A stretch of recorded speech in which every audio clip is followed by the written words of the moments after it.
नमस्कार। हरतालिका तीज की समस्त प्रदेशवासियों को बहुत बहुत बधाई। आज हरतालिका तीज का महापर्व है। माँ पार्वती या भोले शंकर की आज हम लोग पूजा आराधना करेंगे। आइए हम सब मिलकर अपने माँ पार्वती और भोले शंकर की पूजा करते हैं।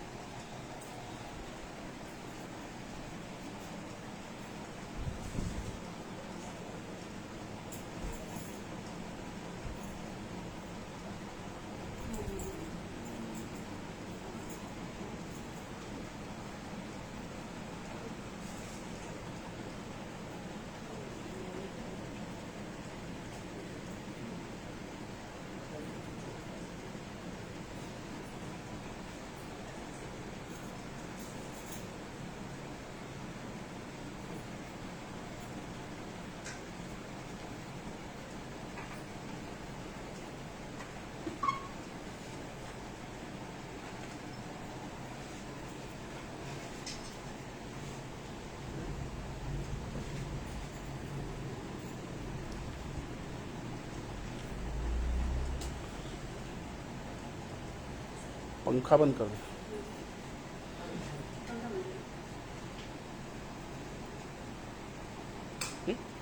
बीच वाला।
धीरे धीरे चाय नाश्ता करके पूजा में आया जा रहा है।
ए बच्ची वह पर्ची उठा ला मेरा।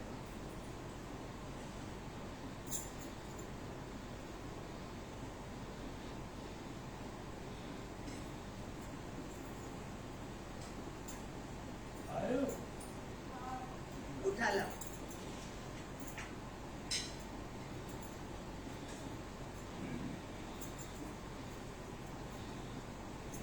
और चीनी करे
एक कटोरी और देना।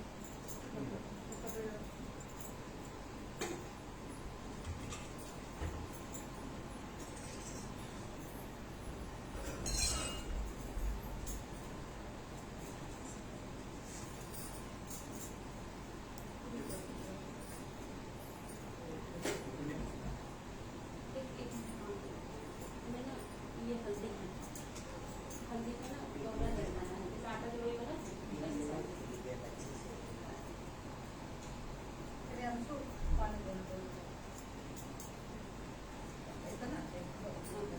अच्छा बोला सकती जोड़ी ना।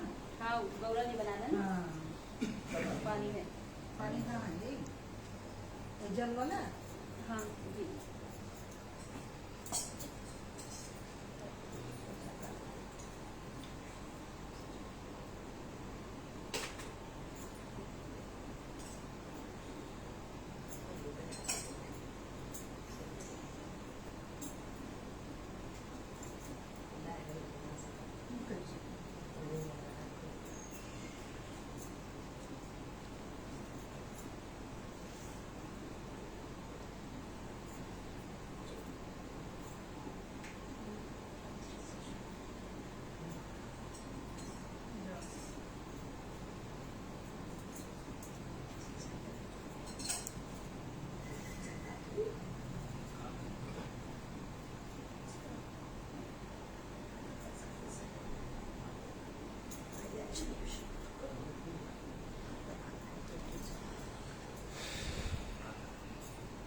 ऐसे ऐसे पिलर। भगवान भगवान को देखो हैं ऐसा हम नहीं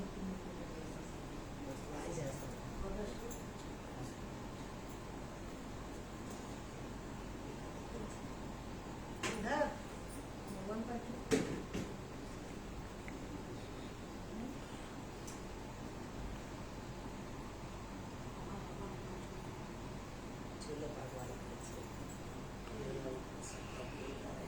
ये लो पूजा हो गई, चल रही है। इधर इधर इधर चढ़ाओ ना फोटो आएगा उल्टा छोड़ो ना भगवान प्रयास करो गणेश जी को सब अच्छी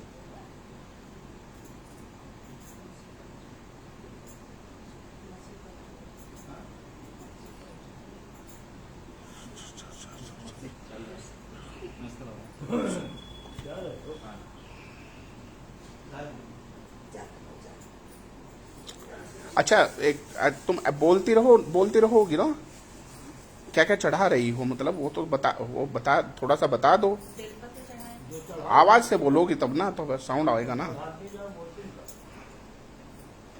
भगवान श्री को बेलपत्र, भगवान शिव को सफेद पुष्प अर्पण कर रहे हैं। हे भगवान ये भी ये सफेद पुष्प ये अर्पण करिए, स्वीकार करिए।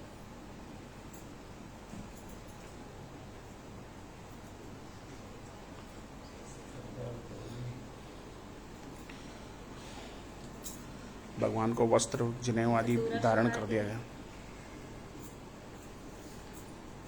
जनेऊ स्वीकार करिए। लाइक और शेयर करते रहिए। दोस्तों मेरे वीडियो को लाइक और शेयर करते रहिए। जल्दी जल्दी फेसबुक पेज से जुड़ जाइए, वीडियो को लाइक और शेयर कीजिए।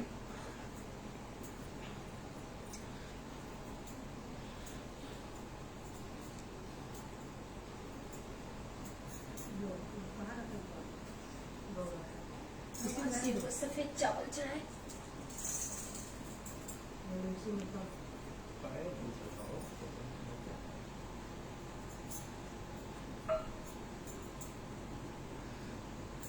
आपको दे दिया पैसे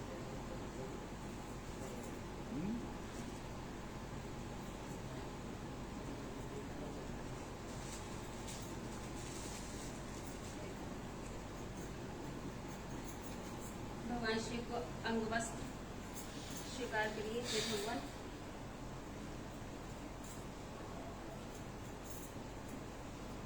ये अंगवस्त्र स्वीकार करिए।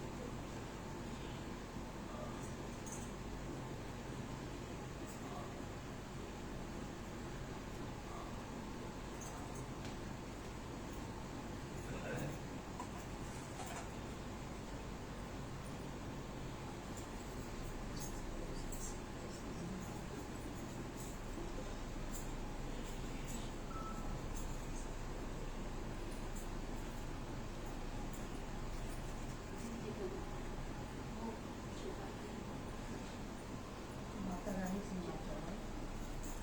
अरे माँ पार्वती है ना। एक मिनट, एक काम कर दो, ये फलावा है, ये कपड़ा लगा दो।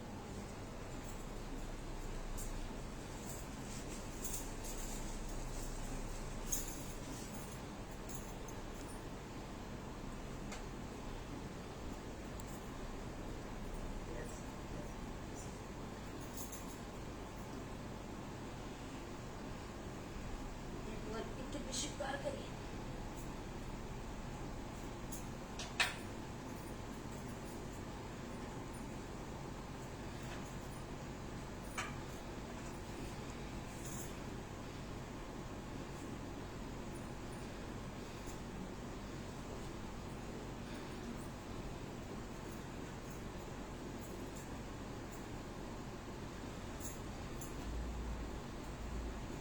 अब मैं गौरा जी की पूजा करूंगी।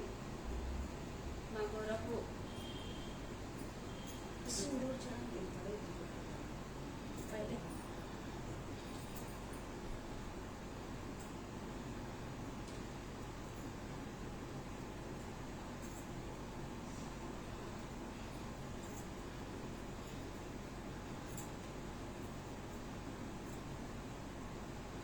ये मैं गौरा जी बनाई हूँ। ये हल्दी का गौरा जी बनाई हूँ। और वैसे तो लोग गाय के गोबर से बनाते हैं, लेकिन आप हल्दी से भी बना सकते हैं, तो इसलिए मैं हल्दी का ही गौरा जी बनाई हूँ। और गौरा जी को सिंदूर जरूर चढ़ाना चाहिए, यही सुहाग होता है, यही सुहाग लिया जाता है। गौरा जी को कुमकुम का तिलक लगाइए। माँ, कुमकुम स्वीकार करो।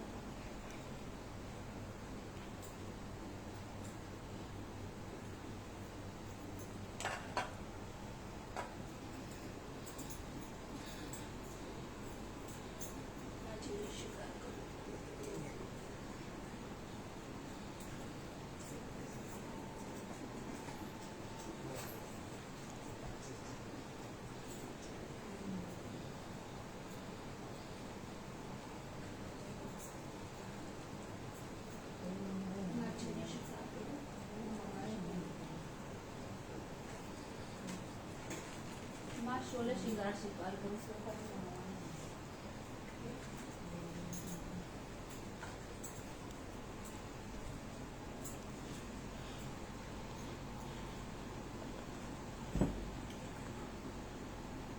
माँ गौरा को और भोले भगवान को ये सुहाग का पिटारा मैं अर्पण करती हूँ। हे माँ, ये सुहाग का पिटारा आपको अर्पण करती हूँ। ये जैसे आपका सुहाग अमर अजर है, ऐसे हमारा भी सुहाग बना रहे, सभी लोगों का सुहाग बना रहे। माँ, ये मेरा सुहाग अर्पण करिए। माँ,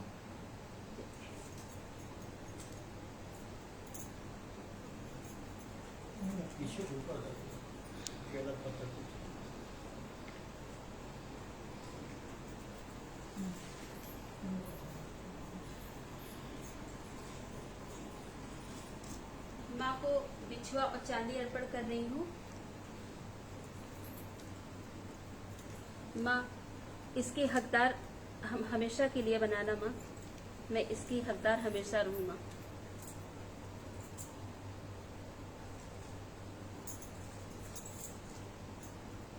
माँ को पंच फल भोग लगा रही हूँ। माँ मेरा फल भोग लीजिए, आशीर्वाद लीजिए माँ, आशीर्वाद लीजिए माँ, और मेरा फल स्वीकार करिए माँ।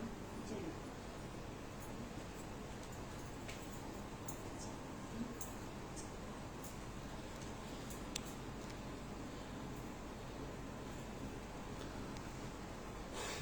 माँ नैवेद्य स्वीकार करिए माँ, अपना आशीर्वाद दीजिए माँ, भोग लगाइए माँ।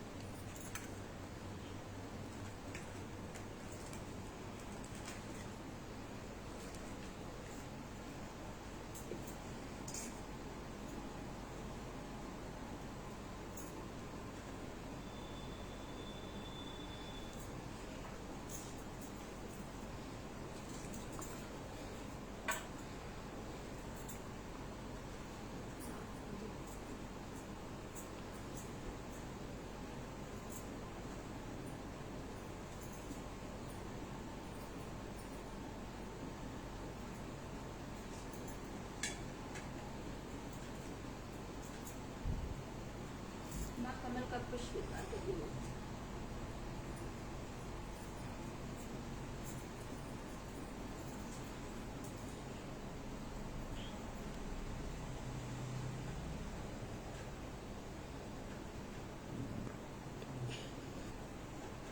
अब मैं हरितालिका तीज के लिए इनकी मैं कहानी पढ़ूंगी कि हरितालिका तीज किस प्रकार मनाया जाता है और इसका क्या विधि विधान है। पहले उसको इस पर रखो, पकड़ी जल लाओ ना, नीचे जल नहीं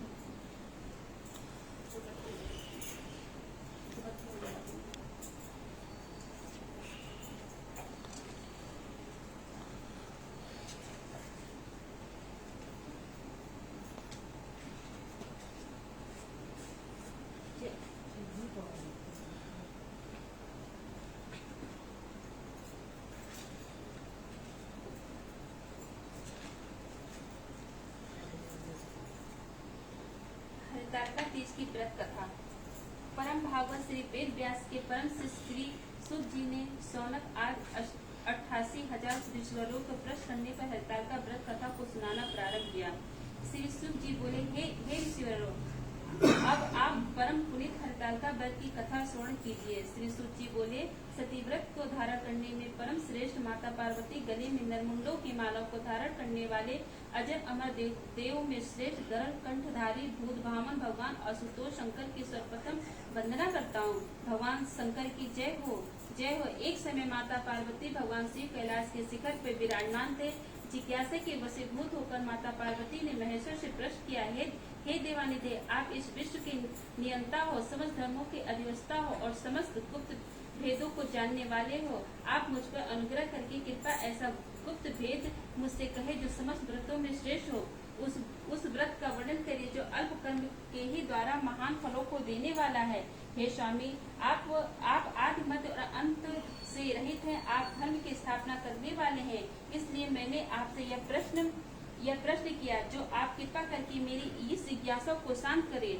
भगवती पार्वती के इन वचनों को श्रवण करके मंद मंद मुस्कुराते हुए आशुतोष भगवान शंकर जी बोले, हे प्रिय, तुमने आज मुझसे अति श्रेष्ठ प्रश्न किया है। हे देवी, तुम्हारे इस जिज्ञासा को शांत करने की इच्छा से ही मैं तुम्हें महान फल देने वाला अति गोपनीय व्रत करता हूँ। यह व्रत वैसे तो पूर्णतः गुप्त रोग योग है, किंतु तुम्हारे इस प्रकार के किए गए प्रश्न को सुनकर ही वर्णन करना पड़ रहा है। हे गोपनीय व्रत उसी प्रकार व्रतों में श्रेष्ठ है जिस प्रकार तारागणों में चंद्रमा, ग्रहों में सूर्य, चारों वर्णों में ब्राह्मण और समस्त देवताओं में विष्णु श्रेष्ठ है। इस महान फलदायक व्रत का वर्णन वेद और स्मृतियों में है। यह अति पुरातन और श्रेष्ठ है। इस व्रत के प्रताप से तुम मेरी अर्धांगिनी हुई हो। हे वरह, यह व्रत भाद्र मास के शुक्ल पक्ष की तृतीया अर्थात तीज को होता है।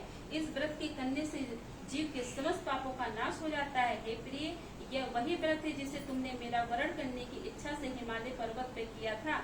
आज तुम्हारे प्रश्न करने में मैं तुम्हें उस व्रत को सुना रहा हूँ। इतनी कथाओं को श्रवण करने के पश्चात सुनिए माता पार्वती ने आशुतोष भगवान शंकर जी से कहा, हे महेश्वर, आप कृपा करके मेरी इस व्रत का समस्त वृत्तांत मुझे सुनावे। साथ ही यह भी बतावे कि इस व्रत को मैंने क्यों कर किया है। मैंने अपने उस पूर्व व्रत के वृतांत को श्रवण करने की मेरी बलवती इच्छा है। भगवान शंकर जी बोले, हे सुने, आर्यव्रत में समस्त पर्वतों का स्वामी हिमाचल नामक श्रेष्ठ पर्वत है। उस पर्वतराज की शोभा अवर्णनीय है। उसके चारों ओर अनेक प्रकार की भूमि है तथा यहाँ नाना प्रकार के वृक्ष सुशोभित है। वहाँ अनेक सरोवर हैं, अनेक पर्वत कंदराएं हैं और उपत्यकाएं हैं। यह उस पर्वत पे विभिन्न प्रकार के पशु निवास करते हैं। वहाँ अनेक गंधर्व, सिद्ध, चारक तथा यक्ष वास करते हैं। यह सब नाना प्रकार की किलोकली करते हैं और विभिन्न प्रकार की विलास रचते हैं। उस पर्वतराज का मस्तक श्रेष्ठ मणियों और स्वस्थ रत्न आदि से विभूषित है रहता है। हिम से पूर्ति करने वाले केवल सूखे पत्तों को खाकर तपस्या की थी। तुमने कठिन से कठिन तप किया। माघ के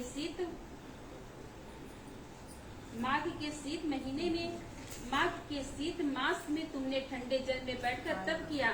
वैशाख की तपती हुई गर्मी में तुम आग के सामने बैठकर तप करती रहती। श्रावण के परम पुनीत मास में तुम आहार को त्याग कर बाहर जल में बैठी रहती थी। हे देवी, तुम्हारे इस कठिन तपस्या को देखकर तुम्हारे पिता पर्वतराज हिमालय को चिंता हुई। वे मन ही मन दुखी हो गए। मन ही मन उन्होंने तुम्हारे विवाह की चिंता की। उसी समय दैत्य नारद जी वहाँ आ निकले। नारद जी ने तुम्हारी तपस्या को देखा। कन्या के दुख से दुख हिमालय से नारद जी का यथेष्ट सम्मान किया और तब बोले, हे देवर्षि, आप इस समय किधर से आ रहे हैं? अति भाग्यशाली हूँ जो आपने पवित्र चरण कमलों से मेरे इस ग्रह को पवित्र कर दिया। हिमालय को उन दिन वचनों को श्रवण करके नारद जी बोले, हे पर्वतराज, इस समय मैं विष्णु लोक से आ रहा हूँ। भगवान विष्णु को तुम्हारी पुत्री के इस महान तप का पता लग गया है। इसी कारण उन्होंने तुम्हारे पास एक संदेशा लेकर भेजा है कि तुम अपनी इस कन्या का श्रेष्ठ वर को ही देना। वैसे तो तुम स्वयं ही जानते हो कि अखिल विश्व में भगवान विष्णु के समान कोई नहीं है। ब्रह्मा और शिव भी उनके समान नहीं है। इसलिए मेरी संपत्ति तो यही है कि आप पार्वती का विवाह विष्णु के साथ ही कर दे तो उत्तम रहेगा। हिमाचल ने कहा, हे मुनि, यदि स्वयं भगवान विष्णु ही मेरी कन्या का पार्वती को वरण करना चाहते हैं और इसी कारण उन्होंने आपको यहाँ भेजा, तो इससे उत्तम और क्या बात हो सकती है। मैं भगवान विष्णु को ही अपनी कन्या दूंगा। हिमाचल के इन वचनों को श्रवण करके नारद जी आकाश मार्ग चले गए। अब तुरंत ही पीताम्बरधारी शंख चक्र गदा पदम से विभूषित कमल नयन भगवान श्री विष्णु के सम्मुख जाकर बोले, हे देव, आपके विवाह की चर्चा मैंने हिमालय हिमवान से जाकर की थी और उन्होंने पार्वती का विवाह आपके साथ करना तय कर दिया था। नारद जी इस बात को सुनकर भगवान विष्णु मुस्कुराकर चुप रहे। उधर हिमाचल अपनी पुत्री के पास जाकर कहा कि हे पुत्री, तेरा विवाह समस्त देवताओं में श्रेष्ठ विष्णु से करना निश्चित किया है। अब तुम्हें प्रसन्न हो जाना चाहिए। पिता के इन वचनों को सुनकर पार्वती मूर्छित होकर पृथ्वी पर गिर पड़ी।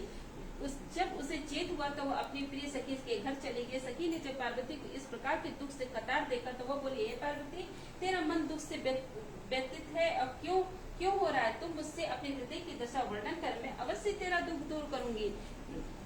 सखी के इन शब्दों को सुन पार्वती ने कहा, हे सखी, मेरे पिता ने नारद जी से कहा है कि वे मेरा विवाह भगवान विष्णु से करने को तैयार हैं, किंतु वास्तविक यह है कि मैं शंकर भगवान को अपना पति मान चुकी हूँ। यदि पिताजी विष्णु से मेरा विवाह रचाना चाहेंगे तो मैं धर्म की रक्षा के लिए इच्छा से अपने इस शरीर को अवश्य त्याग दूंगी। पार्वती की इन वचनों को सुनकर सखी ने विचार किया और तब वह बोली, हे पार्वती, तू अपने हृदय में दुख मत कर। मैं तुझे ऐसी युक्ति बताती हूँ जिसके द्वारा तेरा विवाह निश्चय ही शंकर जी से होगा। तू मेरे साथ अपना घर त्याग कर वन को चल। मैं तुझे ऐसे गहन वन में ले चलूंगी जहाँ तेरे पिता तुझे ना पा सकेंगे। पार्वती जी ने अपनी सखी की उस सलाह को मान लिया और तब तक उसके साथ एक भयानक जंगल में जा पहुंची। हिमाचल को जब यह पता चला कि पार्वती घर से गायब हो गई और तो उसने अपने मंत्रियों को, सरदारों को उससे सलाह की। पार्वती की खोज में उसने चारों ओर दूत दौड़ा दी, किंतु हिमाचल की समस्त चेष्टाओं बेकार हो गई। पार्वती को वे लोग किसी भी प्रकार ढूंढ कर न ला सके। तब शोकाकुल होकर हिमाचल मूर्छित होकर पृथ्वी पर गिर गए। हिमाचल के साथियों ने किसी प्रकार उनको धीरज बनाया। तब हिमाचल स्वयं पार्वती की खोज से निकले। वे वन भटकने लगे। उनको तन बदन की सुध तक न रही। वे पार्वती जी की खोज करते हुए वनों में घूमने घूमने लगे। उधर पार्वती जी घर से निकलकर अपनी सखी के साथ एक बहुत बड़ी नदी के तट पर पहुंची। इस नदी के तट पर आगे जाकर उन्होंने एक विशाल वन देखा। यह वन अति घना और भयानक था। नाना प्रकार के हिंसक पशु उस जंगल में वास करते थे। इसी वन में एक गुफा में पार्वती ने अपनी सखी के साथ उस गुफा में रहना प्रारंभ कर दिया। पार्वती ने अन्न को त्याग दिया। वहाँ उन्होंने भगवान शंकर की रेत की प्रतिमा बनाई और उस प्रतिमा की आराधना करने लगे। उस समय भादो मास की हस्त नक्षत्र शुक्ल तृतीया आ गई थी। पार्वती ने उस दिन शंकर जी का विधिवत पूजन किया, रात भर जागरण किया और श्री लीलाओं का वर्णन किया। पार्वती ने उस महान तप को देखकर भगवान शंकर सिंहासन हिल गया और उसी क्षण में पार्वती के सम्मुख जाकर उपस्थित हो गए और बोले, हे वरण, मैं तुझसे अति प्रसन्न हूँ, वर मांग। भगवान सदाशिव को अपने सम्मुख उपस्थित देखकर पार्वती का हृदय कमल खिल गया और मन चाहा वर मांगने की बात सुनकर पार्वती ने कहा, हे महेश्वर, आपको मुझ पर प्रसन्न है तो और वर देना चाहते तो कृपा करके मुझे अपनी पत्नी के रूप में स्वीकार करिए। मन चाहे वर को देकर शंकर जी अपने निवास स्थान को लौट गए। उनके बाद हिमालय पार्वती को ढूंढते हुए उसी वन में जा पहुंचे जहां पार्वती अपनी सखी के साथ रहती थी। उन्होंने दूर से दो कन्या देखी। पास आने पर उन्होंने अपनी प्रिय पुत्री पार्वती को पहचान लिया। पार्वती को देखकर वो उसके पास पहुंचे और उसके हृदय में लगातार विलाप करने लगे। उन्होंने कहा, हे पुत्री, तो इस महाभयानक वन से इस हिंसक पशुओं के मध्य क्यों निवास कर रही है? चलो अब घर चलो। पिता के वचनों को सुनकर पार्वती ने कहा, हे पिता, आज जब आपने मुझसे घर से चलने का कारण